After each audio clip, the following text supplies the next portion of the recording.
Councillors and members of the public, we're now going to declare public forum open, and we have one speaker registered for tonight.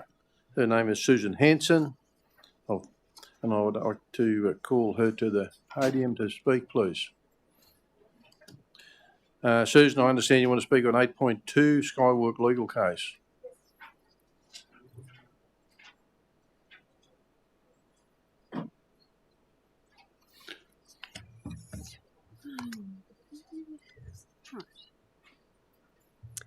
I am Suzanne Hanson, speaking to you about item 8.2 Skywalk legal case. The report as presented is very comprehensive. It lists the chronology of the case from the date of the summons by Mr. Ben Hopkins, but the chronology actually started in January 2024, 6 months before the Skywalk was listed as an agenda item and a decision made at a council meeting. In that time, Mr. Hopkins addressed council, wrote to councillors, and requested information about the Skywalk as it appeared on the council webpage.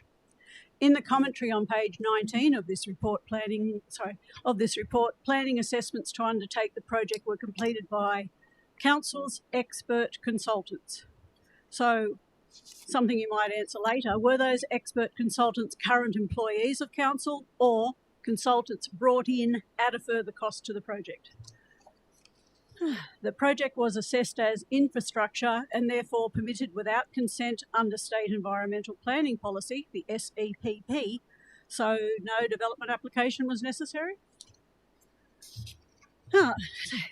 After this decision was made to proceed with the Skywalk project, Mr. Hopkins asked council for the report presented to council.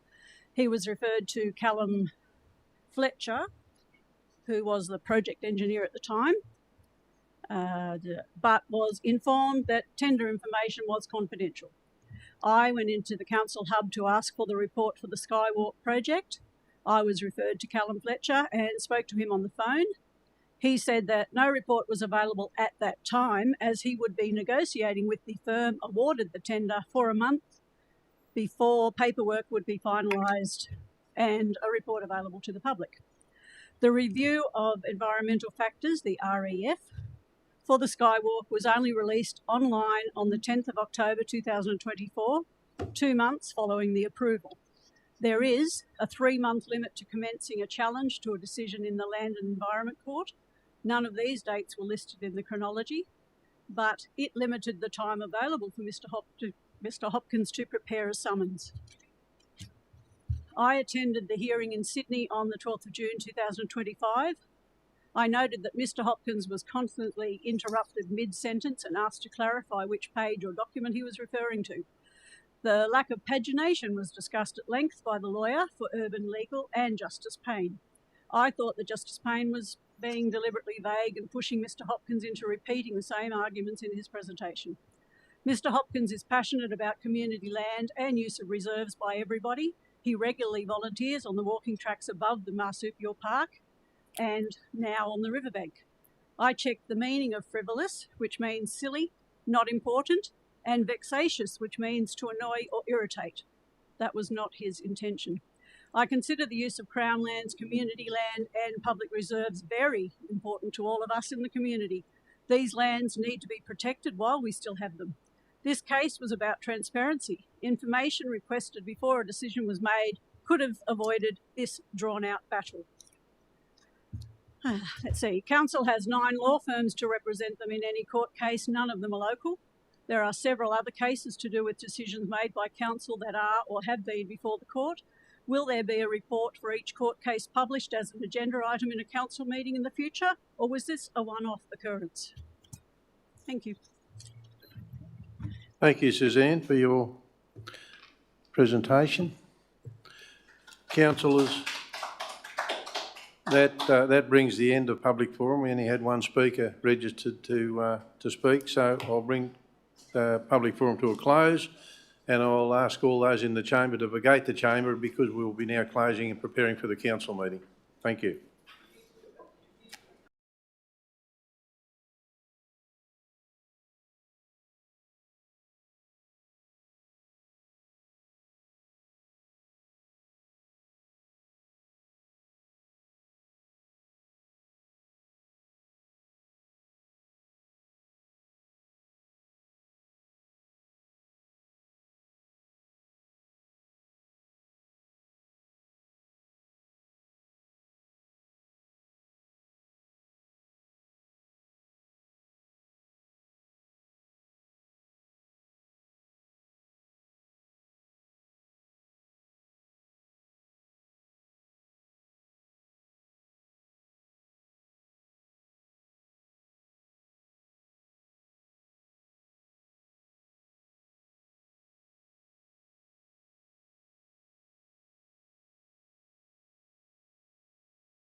Councillors, I'll now declare the meeting open, and item 1 on the agenda is apologies and leave of absence. We have a leave of absence from Councillor Budd, who's away on leave. Could I have someone move we accept that? Councillor Brooke, seconded Councillor Impey. All those in favour? All right, thank you. Councillors, we also have Councillor Sutherland, who's wishing to attend by video link. That normally is a little bit controversial at the moment, but under clause 518, because he's at home because of illness, if I could get someone to move a motion that we accept, Councillor Mears, seconded Councillor Brooke, that he can join us by video link, that'd be great. So could I have an acceptance of that? All those in favour say aye. Thank you. So, girls, can we get that sorted? He's on the screen. Thank you. Councillors, we'll move from there on to item point 2, minutes from the previous meeting. Could I have someone move their true and correct record? Councillor Impey, seconded Councillor Brooke. Any comments, any questions? Councillor Sharpen? Yeah.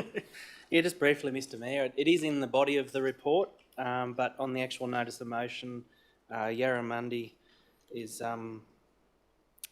still spelt with 2 A's. I'm sure that will be corrected. Thank you. Any other questions? There being no further questions, do we have a notice? We have a moved and seconder. All accept them as being true and correct. Thank you. Councillor Rod.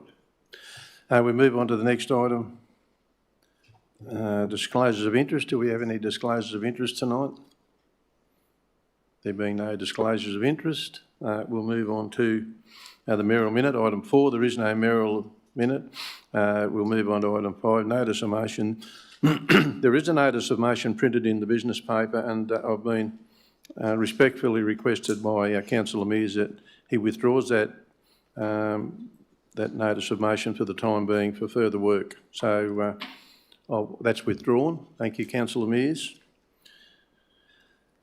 We'll move straight from there into open council reports. Environment and planning, we have none. We'll move to item 7 and 7.1, proposed route for transmission lines. Could I have a mover and a seconder, please, for item 7.1? Move Councillor Brooke, seconded Councillor Impey. Councillor Brooke, you wish to speak to that? No, thank you, Mr Mayor. Anyone wish to speak against that report? Any further comments on that report? Yeah, Councillor Rodder. Thank you, Mr Mayor. Just asking, in terms of the route, I know that there's been a lot of toing and froing between Energy Co and residents that are impacted by it. Is this largely in accordance with probably the wishes of the impacted landholders that are adjoining all that? Are they on board with it, or because I don't want to inflame them any more than they've already upset about some of this stuff, traversing or adjoining their properties? Councillor Rodder, they've respectfully written to us in respect to this. It's very much to the eastern side of our local government area. It's under land that's, I think, controlled by the water and sewer. Is that correct, Bruce? Do you have any comments on that? Mr Mayor, I'm not sure how to answer Councillor Rodder's question. This is the new route that Energy Co have announced, and Council being asked to consider the impact of that route on land that Council owns. What the impact will be on adjacent land owned by private is a matter for the private owners, I would suggest to Council. Councillor Rodder, can I just add to that? If we chose not to agree to this tonight, they just acquire the land, so I think it's not going to make much difference. I think they respectfully asked us, they probably didn't even have to, they respectfully asked us, could they take that on? I'm not a fan of a lot of stuff that's going on up there myself, but I don't think we've got much choice. Councillor North. Just a simple question or a technical question. I think it's directed through you, Mr Mayor, for the General Manager. I can't find lot 23 in any of that list. We've got a whole range of lots in that DP listed, but I can't see lot 23. Do we have some advice on where that would be? I'll have to seek some advice on that one, councillor North. Mr Mayor, yes, we'll take that on notice, Councillor North, but I would just note that they're all in the same deposited plan, so they're all going to be in very close proximity to each other. The corridor will be together. It would just be a series of lot that we've acquired. They're looking for the access.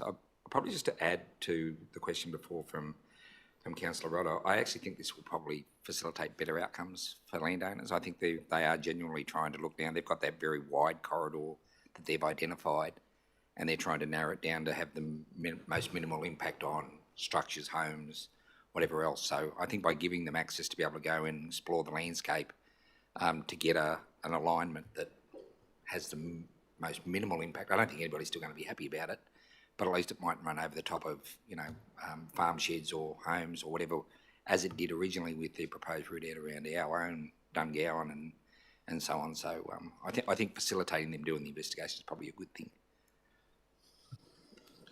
Any questions, councillors? Any further questions? Any further comments? There being no further comments, I'll put the recommendation. All those in favour say aye, raising your hands. Carried unanimously. Councillors, we'll move on to item 7.2. Could I have a mover and a seconder, please? Move Councillor North, seconded Councillor Sharpen. I know we've got a question on notice. Mr Logan, would you like to? Thank you, Mr Mayor. Councillors and members of the public, Councillor Ryan Brooke asked some questions on notice, and I will endeavour to read those out. I apologise, it's going to take quite some time, not just because of the questions, but the length of the answers. The report states that the mandate to council under the environmental legislation, FOGO Reclining Act, requires the collection of source-separated FOGO waste, but that mandate does not mandate the processing of either the FOGO waste or agricultural waste.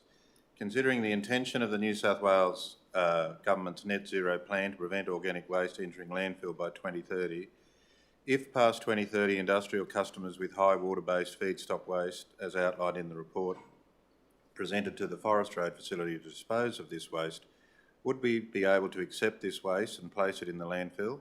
And if we were granted a FOGO exemption, would that change the answer to this question? Councils have previously been advised that an expansion of the green waste collection zone within the LGA would require the construction and operation of the organics recycling facility.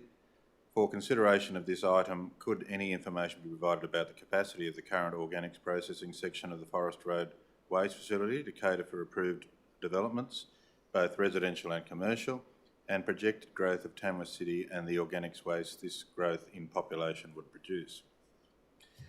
So the staff response to those questions is as follows. It was believed the purpose of the New South Wales Government mandate was to stop organic material entering landfill by 2030, but the current legislation does not prohibit this. In relation to commercial organic waste, at this time, Council will continue to accept this waste at the Forest Road Waste Management Facility until either the Government bans the acceptance of this waste in landfills, Council has an alternate option to process or dispose of this waste, or the commercial customers stop delivering organic waste to Council for disposal. Councillors should note Council has invested substantial funds to implement gas capture infrastructure to capture and destroy methane emissions generated at the Forest Road landfill from, in large part, the historic and ongoing burial of organic material. Should Council accept that seeking an exemption to the rollout of a food organic garden organic collection service is Council's preferred option, then as part of that exemption application process, councillors are advised the FOGO exemption, if granted, may change what can and can't be accepted at council's landfill. Then the elected council will be asked to consider this further before submitting an application or accepting an exemption. The existing green waste processing facility at Forest Road is site constrained. The construction of an ORF would have allowed council to stop the processing of green waste at the Forest Road facility, and with the increased capacity of the ORF, introduce curbside green waste collection in Manila, Barraba and other centres as appropriate, and cater for future growth. Should Council adopt the report's recommendation, then what to do with our existing green waste processing and how to expand it will be one of the issues investigated, with options identified presented to the elected councillors for consideration at a later stage. Thank you, Mr Mayor. Thanks, Mr Logan. So, councillors, we've got a mover and a seconder. Would the mover like to speak to the motion? I will just briefly, Mr Mayor. It is disappointing to see this, the penalty imposed here by the EPA on us for works that were investigating things that were imposed upon us, and what we were looking to do, and follow through with legislation that was initially implemented by the New South Wales government. I was always, since coming to council, I was always shocked and dismayed that this is being forced upon us with no or very little assistance with building this facility. So overall, I think we are better off moving on from this. Current projected cost of nearly $70 million to build, most likely going to be considerably more by the time it's done. The interest costs alone on the funding for that would have been much more in the first 6 months than what this penalty is really. It's disappointing, but we need to move forward. I'd like to hear what anything else has to say about it, actually. So anyone wish to speak against that recommendation? Any further questions or comments? Councillor Rodder? Thank you, Mr Mayor. Just a question in relation to the property, which I believe is lot 61 out at Gidley. Is that correct? Mr Mayor, I don't know the lot in DP, 284 Gidley Appleby Lane. Yeah. I don't think it's too far wrong, Councillor Rodder.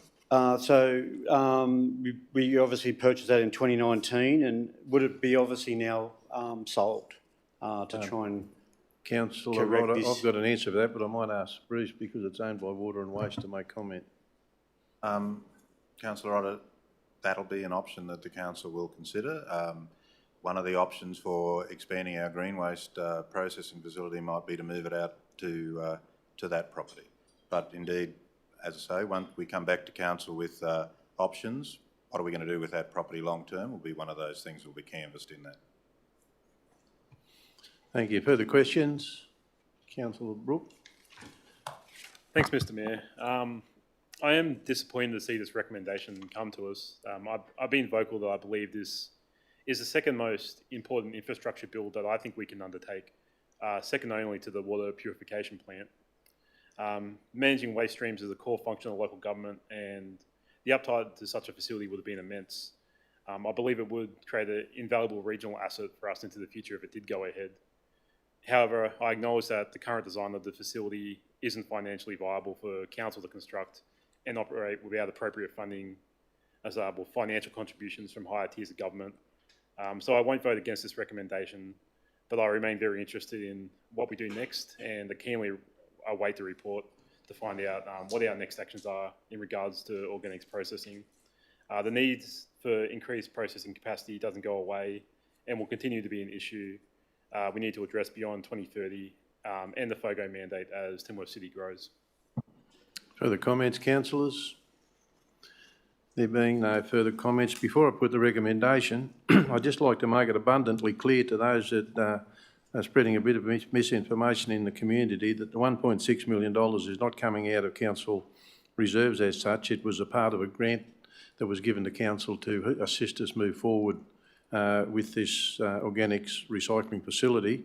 Once that was determined that this wouldn't be going ahead, obviously the money that's not spent from that $3 million grant must be returned to the givers of that money, which is the state government and the EPA.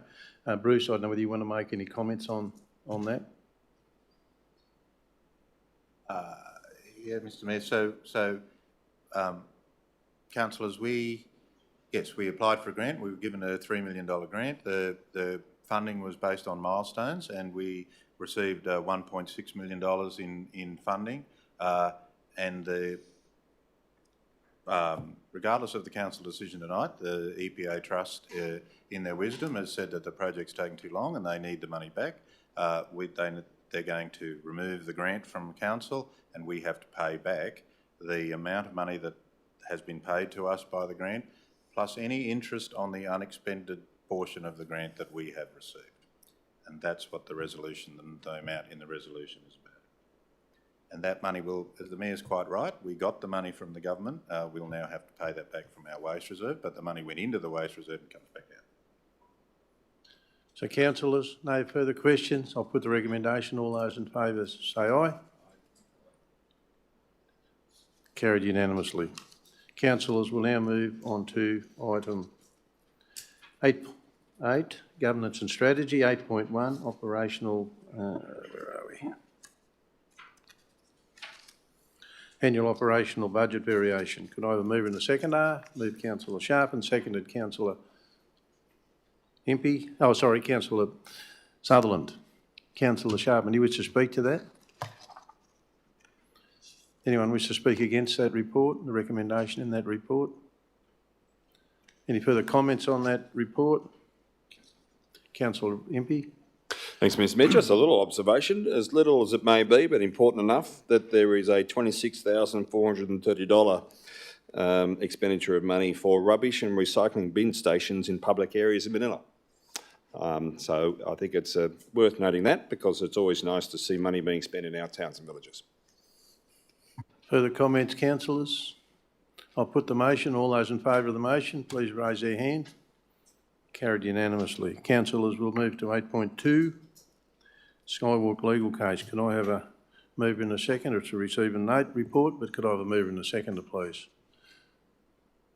Move Councillor North, seconded Councillor Sharp, and Councillor North, do you wish to speak to that? No, Mr Mayor.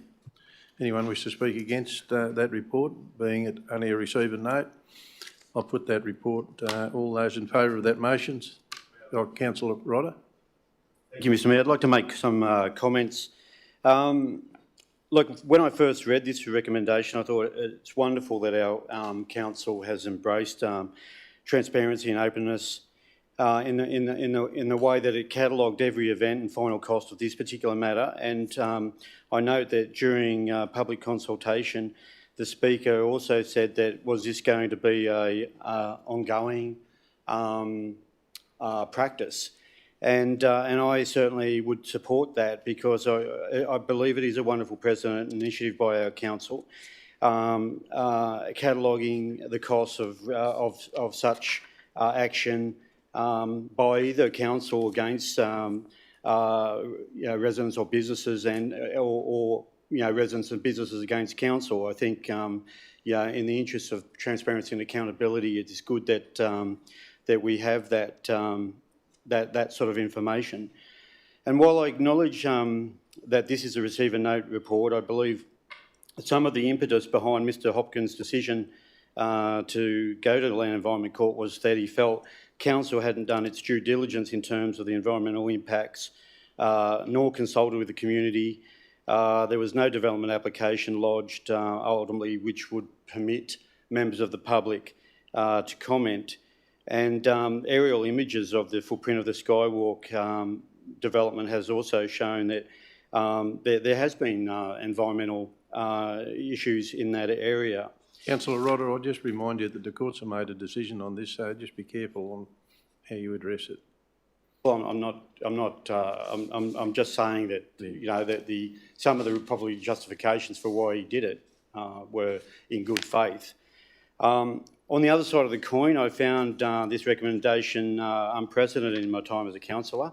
I certainly am going to support this report, but look, personally, I think it seems that we are encouraged to become a little outraged when this individual acting on his own volition queried council. But when it comes to other legal matters where we spend significant funds, ratepayer funds, we don't seem to be open and transparent about it. But I'd like to think that this is the start of more transparency in that space. But my question, Mr Mayor, would be, can we expect to see details of similar matters in council business papers in the future? Because I believe the public have a right to know. Councillor Rodder, I could probably answer that, but I'm going to ask the General Manager or Karen to answer that. They'll probably answer it in a better way than I will. My answer, Mr Mayor, was yes. Did you want to add? No. Yes, Councillor Rodder, where we can, we will release that information. However, some court cases, there are deeds that we sign where absolute secrecy is required, and we can't breach that. So in those circumstances, no, we won't be open and transparent because the courts don't allow us to be. But in circumstances such as this case, where it was all open, and we could report on that, we will. And there are other cases that are underway that would fall into that category that we will consider putting out there. So yes. So Councillor Rodder, I think the General Manager has made it fairly clear where we're able to. Yes, definite yes. Councillors, any further questions? Councillor Mears? Yeah, thank you, Mr Mayor. Sorry I did leave that note at home today, but I do reinforce what Councillor Rodder's been saying. It's great to see a document with this level of detail in it. That's great. When I first looked at it, I was conflicted and I thought this should really be in closed council like most other matters are that talk about financial offerings.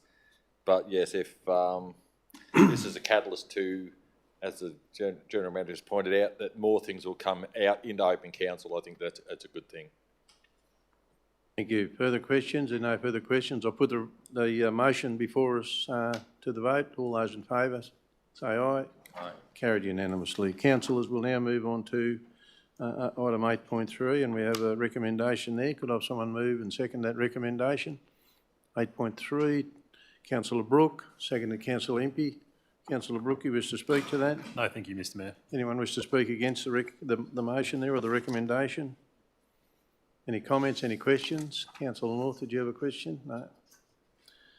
Councillors, that being the case, I'll put the motion. All those in favour say aye, raising your hand. Aye. Carried unanimously. Councillors, we'll now move to item 8.4, very exciting one. Could I have a mover and a seconder? Move Councillor Brooke, seconded Councillor Sharpen. Councillor Brooke, you wish to speak to that? I reserve the right, Mr Mayor. Anyone wish to speak against that recommendation? Understanding this is going out for public exhibition for 28 days. There being no further comments, Councillor Impey.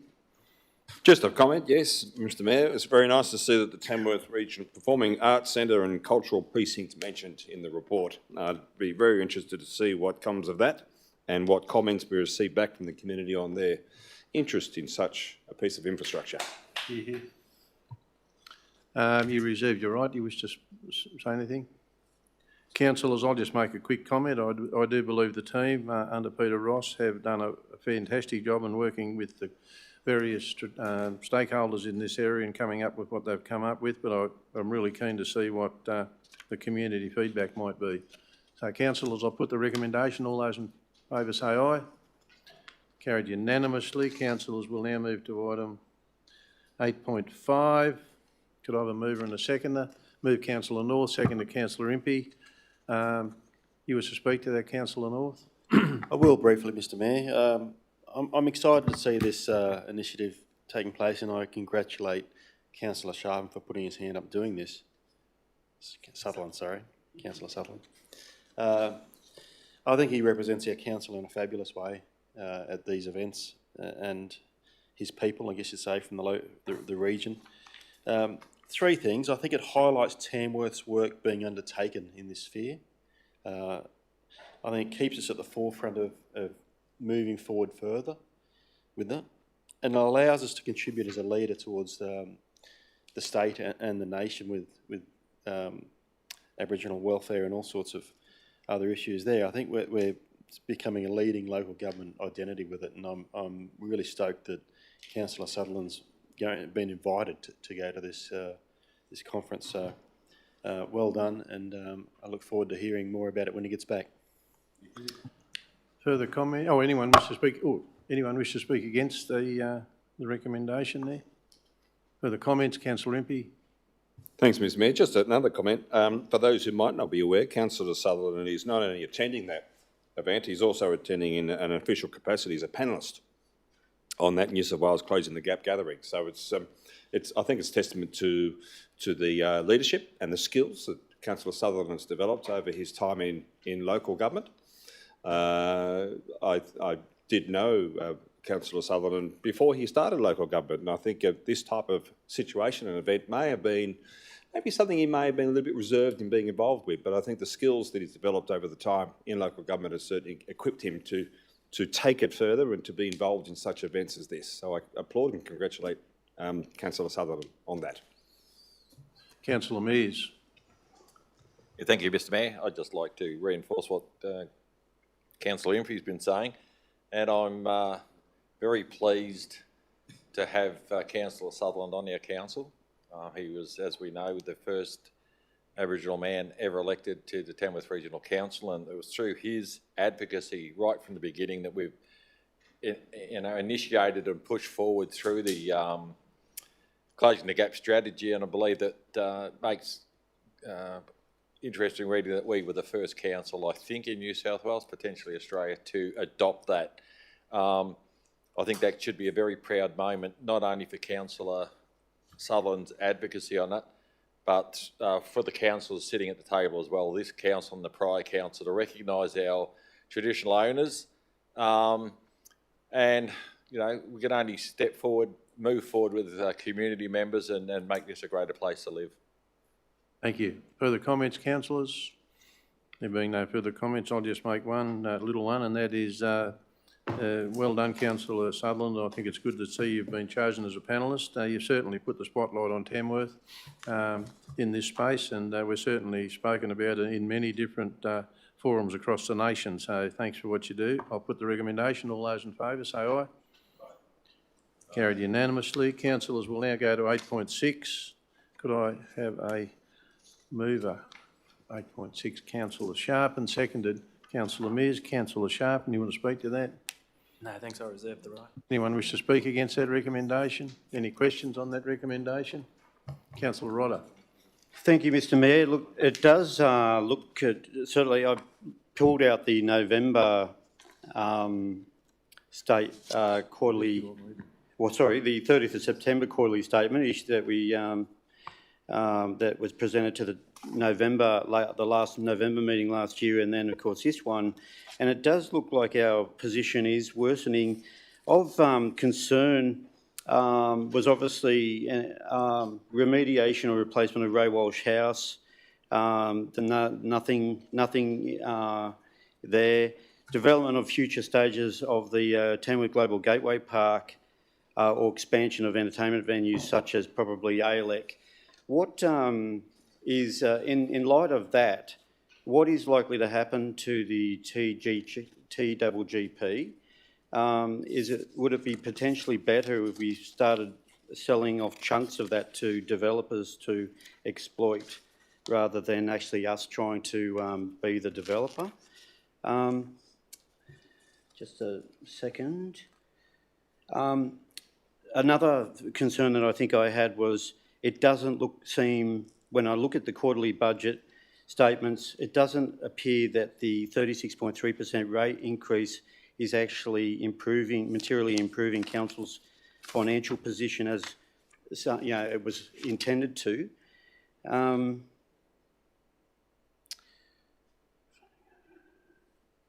I think the concern I also have is that, and we do discuss this from time to time, I think the former councillor Phil Betts used to say it all the time, the unfunded mandates of state or federal government, the other tiers of government transferring the burden onto local government. But then we openly sometimes put our hand up to say, oh, we'll fill that void, and that comes at the expense of our ratepayers. And state and federal government then don't dig deep at all to assist us in some of the things that we might put our hands up to do. And that is a concern too, and I think that is also potentially impacting the general fund. What will be the way forward to try and reverse some of these figures? Councillor Rodder, just quickly, the development of the future stages of the TGP are something that will be discussed well into the future, I think, well into the future, about what we are going to do with some of our assets and what we need to be able to do to try and generate some further funds. I actually don't think we've ever said to the state government, no, we don't want your money, we'll do it ourselves. I can't recall we've ever done that in my time. In terms of the other part of your speak, I might just ask the General Manager to make some comments, because he's right, he's very well across what's going on here, and I don't think it is as bad as what some of this might make it look like. Thank you, Mr Mayor. Councillors, I think what the Mayor's asking me to comment on is that It's important to remember in the way that we do local government accounting, obviously we have the timing issues between financial years. So if we have funds that have been allocated in a previous financial year for a project, they could be unspent loans, they could be grant funding and whatever else. At the end of the year, that money is held as cash, which is committed to projects that are going to be delivered in the next financial year. So you have an elevated cash balance in the previous financial period, and then you draw that cash down to actually pay for those things that you'd previously budgeted for. So a decrease in your cash position doesn't necessarily decrease your overall financial position. It's just saying you've utilised cash that was in the bank, that was given to you previously, that had been set aside for a particular purpose, and then spending it for that purpose. So the cash has flown out the door quicker than what was originally anticipated. But if you look in the body of the report, it does talk about what our overall cash position is. And even though it is dropping to $8.1 million, that's only slightly below the $8.5 million target the council has. 2 years ago, that target was only $6 million. We deliberately increased to try to give ourselves some more flexibility around the way we budget. So you've got to read the entire report in its context and understand the timing differences between financial years and the utilisation of cash across 2 financial periods. Thank you. And Councillor Ryder, I'd just like to make comment about the rate variation that we put forward and where that money's going. It was not. It was actually put forward to actually allow us as an organisation to do the work that we haven't been able to do in the past, in particular roadworks and infrastructure improvements. That money was not really specifically for a cash improvement for the council, but it was for us to be able to do work that would create a better outcome across our road network, and we're doing that now. The money we're actually taking in, we're spending on roads. So I think we've got to be careful. We don't think that that money was just, those rates weren't just raised so we could put money in the bank. They were raised so we could actually do work that had to be done, and it was where we were falling short on some of those roadworks. We needed funds and we didn't have them. So the rate rise was actually based on that case, and that was the case that we put forward to the community, and those funds to a dollar are being spent on what we said they'd be spent on.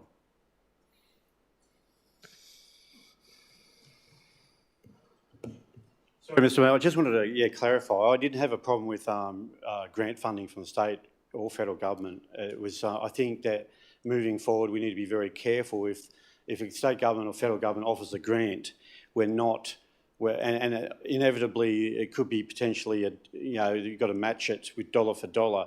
We'll need to be very careful of what we actually accept, because it might look like a gift on the outside, but having to find more money like that is very difficult. And in this economic times in both state and federal politics, there is not a lot of money to go around, particularly areas like ours. Councillor Rodder, couldn't agree more. Just one quick question on that. I think you make an excellent point, Councillor Rodder. One of the things we've done recently is make sure that all of our grant application processes are all channeled through our economic development team. So they then evaluate, whether there are other funds available. We don't want people just thinking, oh, here's a half-price pair of shoes when I don't even need a new pair of shoes, so to speak. So all grant applications in the organisation now are vetted by our economic development team before the applications can be submitted. It has to be something the council has identified that it was going to do and is actually going to reduce our costs by getting access to those grant funds, not require additional money to actually undertake those works. Does that answer your question, Councillor Rodder? Any further questions? Councillor Impey?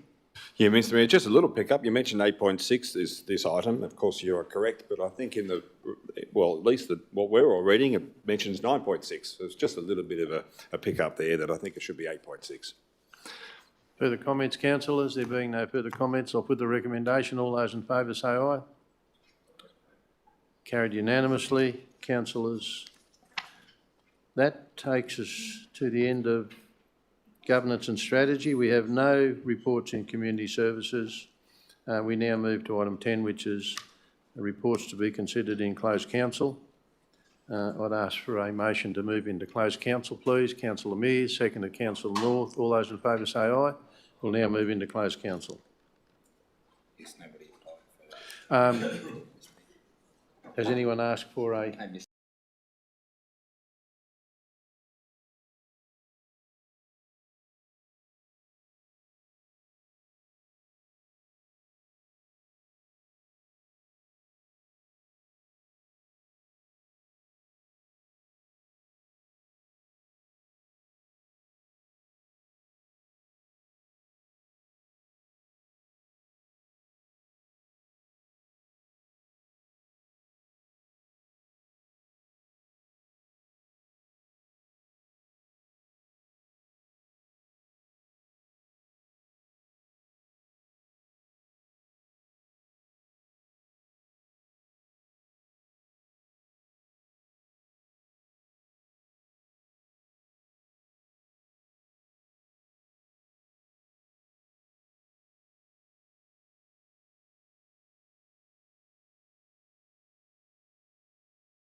Mr General Manager, I'll...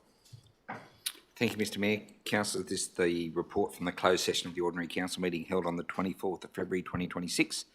In closed council this evening, you only considered one item of business, and for that item you adopted the resolution as per your council business paper. Could I have a motion to accept? Councillor Brooke, second to Councillor Impey. All those in favour? Say aye. I now close the meeting, but I do have to ask if we could just stay for a minute, and I'd like to ask